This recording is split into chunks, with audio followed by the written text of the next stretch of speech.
So hello to those of you who have come today to learn perhaps about building good, healthy soil, which is part of our theme this weekend, and this week really, that the North-South River Watershed has been hosting and promoting. So my name is John Belber. I work at Holly Hill Farm in Cohasset, certified organic flower, vegetable, and herb farm with a table in the back, also talking about all the education we do and teaching we do about those wonderful, organically grown and healthy plants that we try to sell and teach about at school gardens and in the community and through workshops. And so invited here to talk a little bit today, mostly about soil. We do a lot of workshops on building raised beds and how to either improve soil, which is what we can talk about today, if it's sandy or clay or just not as productive as you'd like it to be. And also on building a raised bed, you know, where to get the lumber that's not chemically treated and where to find a good soil mix to put into that raised bed. I want to start today just by talking about seeds, right? It's springtime on Monday or Tuesday, right? 20th to 21st. And it is time to, if not already, put some seeds into the ground, into the soil. We're here in a very warm, almost tropical greenhouse where I bet Mr. Kennedy and others here are able to control the environment a bit with the amount of heat that's here, fans indicating how air is circulated through here. Certainly sun is shining through to get this place nice and warm. But anytime you're putting a seed into a tray or into a pot, right, for it to grow, it's going to need the right ingredients and food in that pot, and it's going to need the right conditions for growing, which all of you may know. So when we start with seeds, which is why I'm starting with seeds today, because it's a nice place to start with seeds, is thinking about what that seed is going to need as it begins to grow. So inside, I've got two seeds here I thought we'd sow today. One is a sugar snap pea seed, and the other is kale seed. It's a red Russian, but I'll hold off on the Russian part and just go with the kale today. Very good, hardy, cool weather crops that can be started right outside into your pots or into your soil. There's a phrase in many a garden catalog that talks about sowing your seeds as soon as the soil can be worked. So what does that mean? What does that mean for that soil? It really just means, are you able to turn it with your hands and work it and get your hands dirty? Maybe after a winter of clean hand living, you can get your hands back into the soil and turn that soil a little bit. So at the farm where I work, Holly Hill Farm, we buy in a lot of organically made potting mix. And right behind here, Kennedy's conveniently has for sale Coast to Maine potting soil, organically made. No other additives put in there or anything, just organic soil, probably a mix like ours. Ours is from Vermont Compost up there in Vermont. They make, in Montpelier, they make their own potting soil. It's got, I'm sure, a lot of compost in here, maybe some loam, sifted loam, and vermiculite. And there's really not much else that you need in there to get what it is that your seed needs to start growing. There's no need to pack it way down in there. I just want to get started with a nice potting mix for my seeds, because that seed, with all its energy, whether I've saved the seed, which is the case here, from old kale seed pods, or I've bought in some seeds from another Vermont seed company, a high mowing organic seed, or wherever you get your seeds, even Burpee. If Burpee is selling seeds, maybe organic seeds, or Botanical Interests I know is for sale here. Those seeds have the energy to grow if just given the right conditions. So this is a way to control, which is hard to do, but worth trying to mimic, right, in a new garden bed or in the soil that you've been using for years that's been growing your home vegetable garden, or whatever it is that you are growing full of clay or too much sand. You want to try to find that balance. So this is a place to start here, is finding that well-balanced soil, which is why we it's why we import it, right? It's why we buy it in. We buy it in for two reasons. One is we know it's going to be good and healthy for our seeds. And secondly, We are growing about 50 to 60,000 seedlings at our farm, which then go out to customers and go out to the farm fields where we are farming in Cohasset. And so it's a lot of seedlings, and we need a lot of soil. We used to, I've been there 20 years, we used to make soil. And we'd get some loam, sifted loam, screened loam, and then we would add compost and sand. We used to add peat moss to it, but peat moss has become a hard to extract, not necessarily good for the environment to extract product to add. So just getting a nice, good, healthy soil mix where you can monitor those seeds. So just for the sake of maybe having a door prize today, I'm going to put a couple kale seeds in there and then do the same thing for the peas and get a soil mix here for our seeds and a couple pea seeds in here. So as I said, these could go outside. 1, 2, 3 for good luck. These could go outside right now. Tonight it's supposed to freeze in this part of the world. And though I wouldn't say you had to put these outside or that you ought to, you could. It's gonna, I just worked that soil, right? The peas are hardy, as I mentioned, kale is hardy. They could handle the frost that will come tomorrow or later tonight, whatever. And then by whatever it is tomorrow, even if it reaches above freezing or near freezing, it's still going to have the energy it needs to grow into this tiny little pot right there. So cover those kale seeds and cover that. When starting with seeds, right, into that controlled mix, right, that potting mix, the goal really, if you are a seed grower, right, starting, whether you're going to work things outside in your garden beds or work from pots and trays, right, is you're trying to build a good, healthy plant, right? You're trying to build a plant that is going to be resistant to whatever elements are out there, be it the cold, be it other types of weathering, pests, diseases, and that's an advantage. And here's a row of sugar snap peas I started March 4th. So 2 weeks ago, going backwards. And they were started in the greenhouse. They've been outside for the last couple days just so they could continue to harden off. But I'm trying to build here a good, healthy root system. And I can tell it's this because I see many roots. And it's holding on to its soil block pretty thoroughly here, this sugar snap pea seed. And a beautiful long dangly root right there. When it's holding on to its soil block, that's to me like its parent soil, right? That's the stuff that's feeding it. So if we're talking today about soil, how important soil is, it is all about the soil and how it's going to feed that plant, which in turn is going to feed me, or it's going to feed some school kids where the peas are growing, or it's going to feed at a community garden, right? So by watching and monitoring this, and maybe I could put this out into the garden, but right now I'll keep it in here. By monitoring and watching this and going, and seeing of its growth, I can hopefully develop a strong, resistant, healthy plant. A farmer at Holly Hill told me a long time ago, in plants, maybe just like in us, one tries to build a healthy living system in a plant or in a human being that is proactively healthy, right?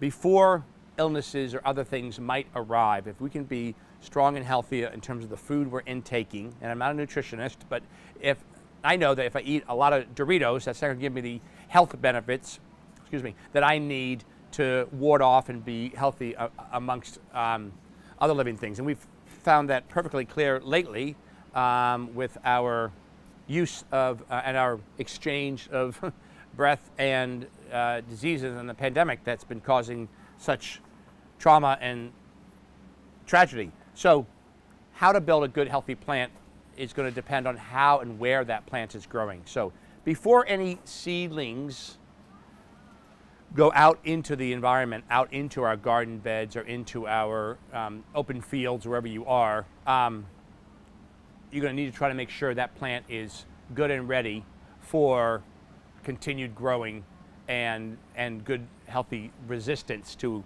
how it's going to grow.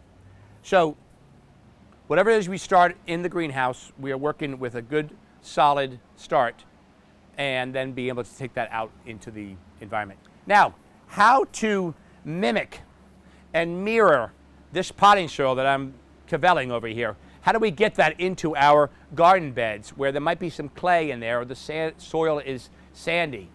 Well, that goes to the aspect of continuing to find ways to enrich and protect and build your soil. So soil is the key and the focus. So I brought today a couple of different samples of some soil. Here's some soil from a farm bed at Holly Hill Farm. So we have rows and rows of farm beds, you might imagine. The tractor does not go over those farm rows anymore because we're no longer having the tractor till deeply into that soil. We will broad fork with the garden fork that has 4 tines, into the soil. We will maybe use a trowel to gently turn that soil before planting, but there's no tractor going through anymore. So this is soil. Why is that? Why is that? The tractors we find, and studies have been, the question was, just for the camera's sake, if you don't mind, the question was, why not till? So research is showing that the implements behind a tractor are disturbing the microbial life more than necessary behind the tractor as it goes. With a shovel, turning it over? No, because it's not going deep at all in there. Another aspect for the love of the environment might be the emissions that are coming out of that tractor, unless you happen to have a new John Deere electric tractor, which I think more and more likely will come online, right, and be more available for folks. We're looking at how we can get that, and we can mimic and mirror that same type of soil and control in the open garden beds, which is much harder because no one's going to buy bags and bags of Costa Maine soil mix and put it in their garden bed even, because that would, they're $12, $15, they're worth it, but you're not going to fill your garden bed or your garden box with potting soil. You want to try to build up that soil mix as best you can to, as I said, to mimic or to mirror what it is you're trying to grow. So here, anybody want to offer a color description? I've been accused by my wife of being colorblind, but anybody want to offer a color description of this soil I got from the farm field today? Black, dark brown. Yeah, I'm going to lead more towards brown because I'm going to show you another one that I think is a bit more black here. So this is good soil. The only problem with this soil I find at the farm that I dug up, and I'll return it to the field, don't worry, is that it was left uncovered. So this is not a slight against Matt, the farm manager here. It just was in the course of things and how we try to protect our soil and our garden beds, this was left uncovered. So it's a little cold to the touch. And I don't know if any of this soil or topsoil, right, has washed away. I don't know if any of the weather we've had in this mild winter could have taken some of that soil away. And therefore it's no longer there to help grow the plants we need to grow this year. So I'm going to talk about how to fix that, A, to protect the soil, and B, to amend the soil. It also does not resemble the potting mix, right, which perhaps is a darker brown, if not black. Yeah? But they have Yeah. different purpose. Different purpose. Although if I'm going to go put carrot seeds in, because I love carrots, in the ground, the purpose there is to feed that carrot seed, get nice long carrots, pull them out, wipe them off, eat them up, cook them, stir fry them. So that's what I mean about in the field, right, or in the garden box, in the garden bed, in your planter, right, in your terracotta planter or whatever size you have where you're growing things. You want the best kind of growing there. So here's some soil, as I mentioned, from the garden bed.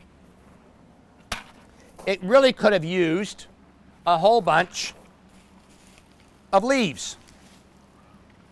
So I heard Brian in the last discussion mention Leave the leaves, let them fall where they may. So he gave a talk on native growing and native seedling growing and not using the all-powerful leaf blower to blow those leaves away, or your old-fashioned rake, which has become old-fashioned, to rake those leaves off the property or off into a compost pile. Yes, they're good in compost, and I think they would also play a greater role in protecting soil. Soil today is the topic. Compost, which I'm going to talk about, is a major part of soil. Okay. And in terms of making compost, might I quickly suggest you use 1 part nitrogen to 3 part carbon. Nitrogen sources for your compost pile are food scraps, vegetable, fruit peelings and food scraps, coffee grounds. Visit your local Dunkin' Donuts and ask them for their coffee grounds. And then the carbon, the 3 parts of the carbon, are leaves, cardboard I just ripped up, shavings if you happen to have an animal who's sitting on shavings or walking on shavings, newspaper, if anybody gets a newspaper anymore delivered to their door, you could rip up a newspaper. Those are full of carbon. That is to answer your question about how to avoid the weed seeds flourishing in your compost pile. Because that recipe of 3 parts carbon and 1 part nitrogen turned and mixed will break down and kill off those weed seeds, ideally. So I've got some compost here, which is a good segue.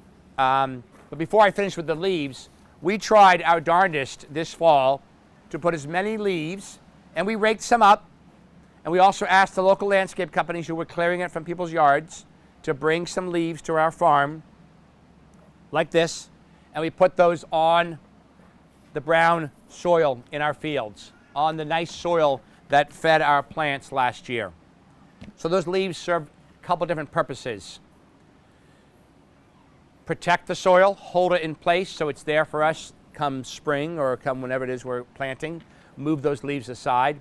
In fact, if it's later in spring and I'm transplanting tomato plants and I move leaves aside, I put the tomato plant transplanted in there, I'll put the leaves right back around maybe the base of that plant, continuing to mulch and protect that soil, keep it cool and moist. It's also a marvelous home to bugs and insects and microbial life that can develop and establish and live and thrive underneath those leaves, thus adding more nutrients into your soil so that you're ready for planting come springtime. So that is a lot of work. This whole organic farming thing, it's a whole lot of damn hard work. When I say it's a lot of work, it is a lot of work to gather those leaves, put them on the garden bed, but you're enriching the soil. You're creating a home if the soil is full of clay, Sue, right? Or if it's full of sand, right? You're trying to create other microbial life in that soil by putting leaves down. Something else we did was put down a lot of seaweed. Now, when we plant garlic in the fall, we always try to put seaweed down as a nitrogen source, as a way to hold soil, as to slowly break down into that soil and thus feeding the garlic, because garlic is planted October, November, and harvested in July. So that's a lot of time for garlic. So we've talked about the soil that you presented with in your garden bed, how it was protected. It's ready for you to grow this year, hopefully, if you want to expand and open up a farm stand or you want to enrich your soil. There are ways to have done it retroactively in the fall, or even now you could put some on, because some people may not want to plant until May. So that's 2 months away. You could certainly, if you had leaves around or another salt marsh hay or something to work into your soil to diversify your soil, bring these other natural ingredients. Come down with me to the XYZ beach and get some seaweed. Work that into your soil right now to help build up the microbial happy life that's in there. So you're working with that soil, you're ready to plant, you're thinking about it. We do have workshops on compost, so there's that opportunity. But as I mentioned, you're putting nitrogen and carbon mixed together. Compost is a living thing, so it needs air, right? So the more you turn it and mix it and get a workout, then you're adding aerobic activity into the pile, which allows it to breathe, which allows compost to then become like this right here. So I've got a little screen because not all compost, this is my PowerPoint visual right here. Not all ingredients, if I were a compost chef, right? Not all ingredients decompose at the same rate. So here's a couple eggshells, a couple sticks, which I'll litter through Kennedy's here, they don't mind, and a few leaves that haven't decomposed yet. And probably near the bottom, because they don't like the light or the warmth, are some red wiggler worms. So needless to say, what's falling through the screen, can you see I have no tricks up my sleeve here? What's falling through? Is that black compost? Vermicompost is in the word for it, right? Some nice, rich castings, or as the kindergartners would say, poop from the worms, right? And don't worry, I'll wash before supper. And then all this will fall through and be really nutrient-rich vermicompost coming right through the screen. This whole pile here, unscreened, could also go into the garden.